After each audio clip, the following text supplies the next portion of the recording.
Bismillahirrahmanirrahim. Assalamualaikum geng. Hari ni saya nak cerita ni pasal gambar dekat belakang ni. Gambar apa ni? Tu, kuda yang dah mati tapi ada yang menunggangnya dulu. Okey, ini adalah dead horse theory. Apa benda dead horse theory ni? Ni dia saya nak ceritakan lah.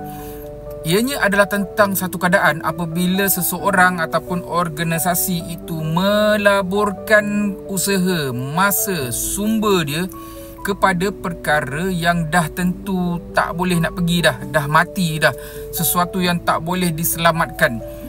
Inilah dia dead horse theory. Okey, dia melaburkan segala effort lah dan mengerahkan segala sumber-sumber tenaga, pekerja, masa, duit semua tu terhadap apa? Terhadap projek-projek yang dah memang nampak gagal, kepada strategi-strategi yang tak efektif langsung, dan kepada apa? Kepada diri individu.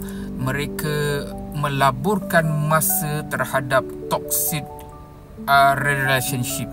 Ini tempat kerja pun sama juga. Okey. Dan apa dia punya implikasi dia? Implikasi dia, kita bagi contoh lah dekat dunia korporat ni. Saya ada tulis nota, saya bacakan sikit.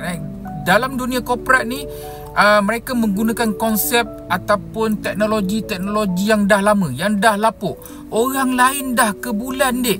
Kamu masih lagi dengan perkara-perkara begitu, dengan meetingnya, konon-kononnya pergi keluar buat management retreat lah apa bagai, tapi balik tu tak buat apa-apa. Inilah yang kita boleh nampak dalam suasana dead horse theory.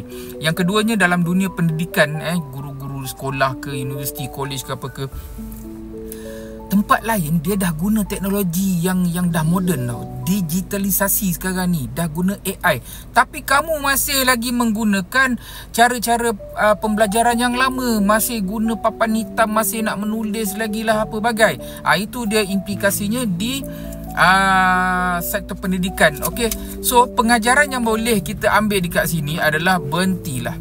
Okey, berani berubah. Buatlah tindakan yang sewajarnya supaya anda berubah daripada benda yang mengarut-ngarut ni, yang memberi makan kepada kuda yang dah mati ni, kepada keadaan yang lebih baik. Okey. Dan yang keduanya adalah revise lah. Tengok balik lah strategi-strategi anda tu. Mana yang dah tak boleh tu, dengarlah nasihat orang. Okey, dengarlah nasihat pekerja juga. Berkumpul ramai-ramai, cari solusi, bukan discuss tentang problem. Kalau anda boleh berubah, dah tentu anda tidak berada dalam dead horse theory ini. Okey? Assalamualaikum.